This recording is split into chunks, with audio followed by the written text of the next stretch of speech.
इस चैनल पे हम डिस्कस करेंगे मेनली गेट के बारे में।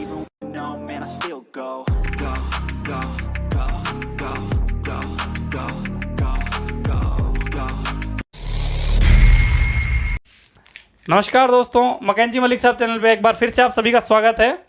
मैं सुमित मलिक आप सभी का वेलकम करता हूं अपने चैनल पे।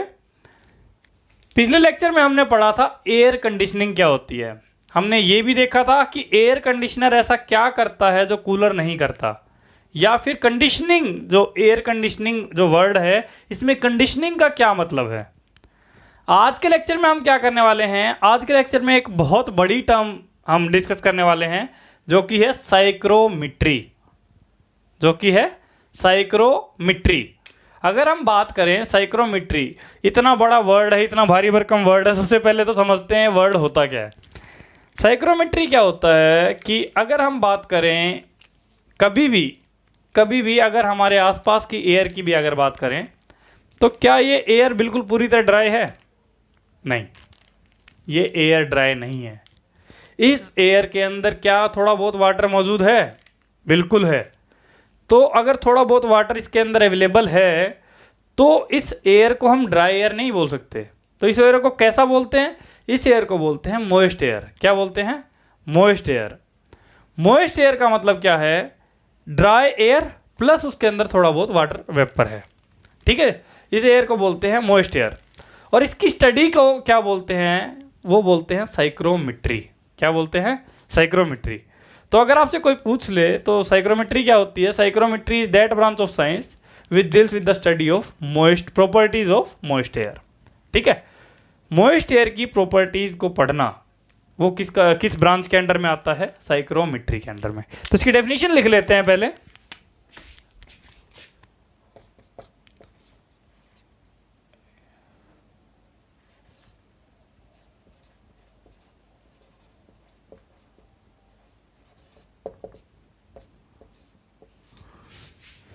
सबसे पहले इसकी डेफिनेशन लिखते हैं। डेफिनेशन क्या होगी इसकी? Psychrometry it is that branch of science which deals with the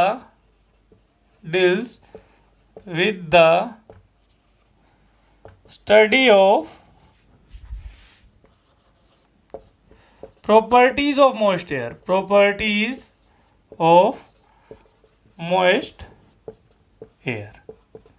ठीक है जी। क्या है ये? Psychrometry is that branch of science which deals with the study of properties of moist air. ठीक है जी। अब यहाँ पे मॉइस्ट एयर क्या होती है? मॉइस्ट एयर भी लिख लेते हैं। तो यू कैन से, यहीं पे लिख लेते हैं मॉइस्ट एयर। तो मॉइस्ट एयर क्या होती है?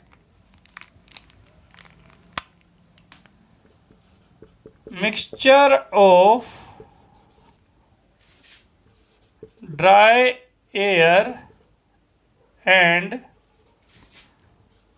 Water particles. अगर हम बात करें हमारे आसपास की एयर की, कभी भी एटमॉस्फेयर में जो एयर प्रेजेंट है वो हमेशा मॉइस्ट एयर ही होती है। कभी भी 100% ड्राई नहीं हो सकती। अगर ड्राई होगी तो हमारी स्किन पूरी ड्राई हो जाएगी, हमें बार बार प्यास लगेगी। वो है कि ड्राइनेस की निशानी। ठीक है। अब कुछ लोगों के दिमाग में आएगा कि जो ये ड्राइनेस है, या यू कैन से मतलब कोई किसी में एयर के अंदर मॉइस्चर है कि नहीं है, इसके लिए कोई टर्म नहीं है क्या? है। इसके लिए टर्म क्या है? ह्यूमिडिटी। क्या है? ह्यूमिडिटी एक ऐसी टर्म है जो ये डिफाइन करती है कि एयर के अंदर कितना वाटर अवेलेबल है। ठीक है, एयर के अंदर कितना वाटर अवेलेबल है। ह्यूमिडिटी, अब कुछ लोग बोलेंगे कि ह्यूमिडिटी समर में ज़्यादा होती है, कुछ लोग बोलेंगे विंटर में ज़्यादा होती है। क्योंकि दिमाग में क्या आएगा? विंटर में तो यार एयर के अंदर बहुत ज़्यादा यू कैन से ओस गिरती रहती है, तो एयर के अंदर बहुत ज़्यादा पानी होगा, तो शायद विंटर में होनी चाहिए। कुछ लोग बोलेंगे यार हो सकता है कि भाई जितना पानी हमारा समर के अंदर कॉन्टिन्यूसली इवेपोरेशन होता रहता है। इवेपोरेशन क्या होता है? पानी उड़ के भाप बनता रहता है। भाप बनेगा तो वो एयर के अंदर स्टक होगा। तो हमारे दिमाग में अगर कभी भी ये डाउट आए तो ये समझना कि विंटर के अंदर हमारी स्किन ड्राई होती है। ठीक है, अगर हम हाथ फेरते हैं किसी भी यू कैन से नाखून अगर लगाएंगे स्किन के ऊपर, तो विंटर के अंदर क्या होता है, हमारी स्किन में ड्राइनेस होती है। तो ड्राइनेस का मतलब क्या है? वहाँ पे पानी का यू कैन से मॉइस्चर कम है। तो आप डायरेक्टली ये समझ जाओगे कि विंटर के अंदर हमेशा ह्यूमिडिटी कम होती है। समर के अंदर हमारी सेंसेशन जो स्किन है वो, समर के अंदर अगर हम बात करें, समर के अंदर हमारी जो स्किन है वो यू कैन से वो चिपचिपी हो जाती है, थोड़ी चिपचिपी हो जाती है। तो चिपचिपी का मतलब क्या है कि ह्यूमिडिटी ज़्यादा है, पानी का कंटेंट ज़्यादा है एयर के अंदर। तो यहाँ से आप डायरेक्टली अंदाज़ा लगा सकते हैं। इसका रीज़न क्या है? रीज़न ये है कि जो इवेपोरेशन है अर्थ की, अगर हम पूरी अर्थ की बात करें 70% वाटर है उसके ऊपर। जब सन रेज गिरती हैं समर के अंदर टेम्परेचर ज़्यादा होता है, वाटर का इवेपोरेशन भी ज़्यादा होता है, और वाटर का इवेपोरेशन ज़्यादा होने की वजह से एयर के अंदर वाटर पार्टिकल्स भी ज़्यादा होते हैं। और एयर के अंदर वाटर पार्टिकल अगर ज़्यादा होंगे तो ह्यूमिडिटी ऑब्वियसली ज़्यादा होगी। विंटर की अगर बात करें तो विंटर का में टेम्परेचर उतना ज़्यादा होता नहीं है, और टेम्परेचर ज़्यादा नहीं होता है तो यू कैन से इवेपोरेशन भी उतना ज़्यादा नहीं होता, और इवेपोरेशन उतना ज़्यादा नहीं होता तो हमारा ह्यूमिडिटी का लेवल कम रहता है। ठीक है, बॉडी को क्या रिक्वायरमेंट है हमारी, यू कैन से कंफर्ट कंडीशन क्या है, उसके बारे में धीरे धीरे लेक्चर में नेक्स्ट लेक्चर में देखेंगे। फिलहाल के लिए देखते हैं साइक्रोमेट्री। साइक्रोमेट्री की डेफिनेशन हमने देख ली है। It is that branch of science which deals with the study of properties of moist air. Moist air की अगर हम बात करें तो हमने लिख दिया है कि mixture of dry air and water particles. ठीक है, मॉइस्ट एयर की बात करें तो हमने लिख दिया है mixture of dry air and water particles. कुछ लोगों के दिमाग में आएगा कि ड्राई एयर, क्या ड्राई एयर को हम प्योर सब्सटेंस बोल सकते हैं? बिल्कुल बोल सकते हैं। ड्राई एयर जो है प्योर सब्सटेंस के रूप में हम इसको बोल सकते हैं, बट मॉइस्ट एयर को क्या बोल सकते हैं? नहीं, ये इम्प्योर है। अब प्योर सब्सटेंस अगर बात करें, प्योर सब्सटेंस क्या होता है? It is you can say that substance which is having same chemical composition through out the you can से सब्सटेंस। अगर कोई सब्सटेंस है, हमने यहाँ पे चेक किया उसकी केमिकल कंपोजिशन सेम है, यहाँ पे चेक किया केमिकल कंपोजिशन सेम है, यहाँ पे चेक किया केमिकल कंपोजिशन सेम है, यहाँ पे चेक किया केमिकल कंपोजिशन सेम है, रेशियो भी सेम है उनका, तो वो होता है प्योर सब्सटेंस। तो अगर हम बात करें ड्राई एयर का मतलब ही क्या है? ड्राई एयर के अंदर कोई वाटर पार्टिकल नहीं है। हर जगह जो केमिकल कंपोजिशन होगी, यानी कि नाइट्रोजन अगर 78% है तो वही रहेगी, ऑक्सीजन अगर यू कैन से 21% है तो वही रहेगी, कार्बन डाइऑक्साइड 0.04% है तो वही रहेगी। तो अगर बात करें ड्राई एयर के अंदर कहीं से भी चेक करें, यहाँ यहाँ यहाँ यहाँ कहीं भी चेक करेंगे तो उसके अंदर केमिकल कंपोजिशन सेम रहेगी। तो इसके लिए इसको प्योर सब्सटेंस के रूप में ट्रीट कर सकते हैं। बट क्या मॉइस्ट एयर को ट्रीट कर सकते हैं? नहीं। क्यों? मॉइस्ट एयर की अगर हम बात करें, मॉइस्ट एयर का अगर हर जगह अगर हम देखेंगे तो इवन अगर बाय द वे मैं इस रूम की बात करूं, इस रूम में अगर मैं यहाँ पे देखूंगा तो हो सकता है ह्यूमिडिटी कम हो या ज़्यादा हो। यहाँ पे देखूंगा तो क्या पता हो सकता है उसकी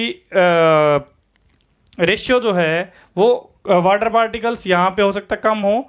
किसी एक एरिया में फॉर एग्जांपल यहाँ पे लाइट लगी हुई है तो लाइट के आसपास टेम्परेचर ज़्यादा होने की वजह से वहाँ पे ह्यूमिडिटी या फिर वाटर पार्टिकल कम होंगे। अगर यहाँ किसी और जगह पे है जहाँ पे यू कैन से टेम्परेचर कम है, वहाँ पे हो सकता है वाटर पार्टिकल ज़्यादा हों। तो मॉइस्चर जो है, मॉइस्चर का कंटेंट हर जगह अलग अलग होगा, इसलिए इसको इम्प्योर सब्सटेंस के रूप में ट्रीट किया जाता है।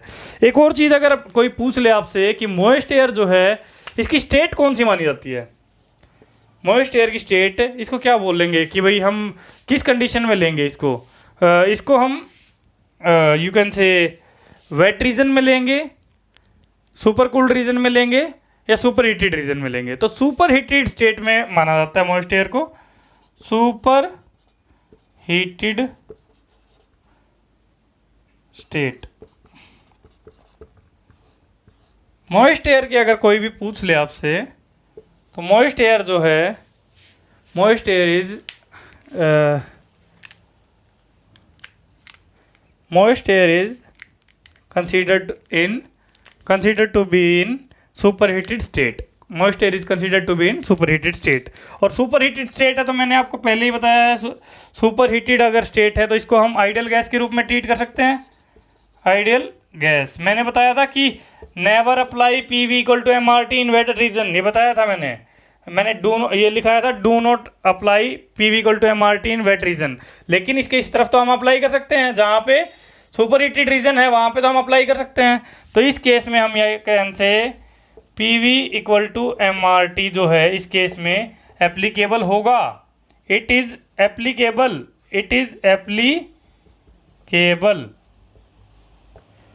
ठीक है, PV equal to MRT applicable होगा मॉइस्ट एयर पे.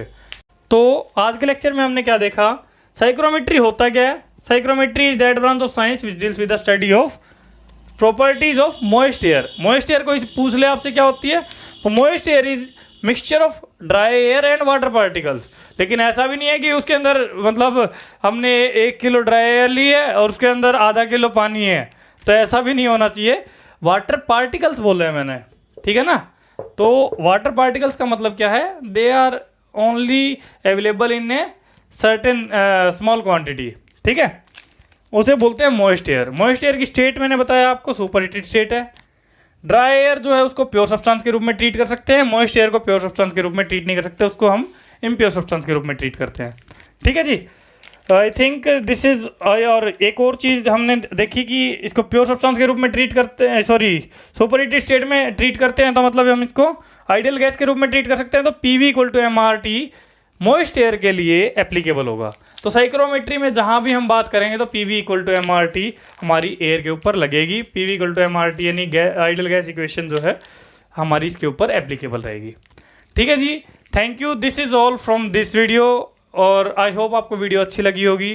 तो make sure to like the video, subscribe the channel and share to your friends. उनको बताइए, अगर आपको वीडियो अच्छी लग रही हैं तो आप उनको बताइए. और जितना हो सके जितना ज़्यादा से ज़्यादा आप शेयर करेंगे उतना ज़्यादा से ज़्यादा लोगों तक वीडियोस पहुंचेंगी. और वीडियो वो भी यू कैन से इससे उनको अगर हेल्प हो सके तो मुझे बहुत खुशी होगी. ठीक है जी, थैंक यू एवरीवन.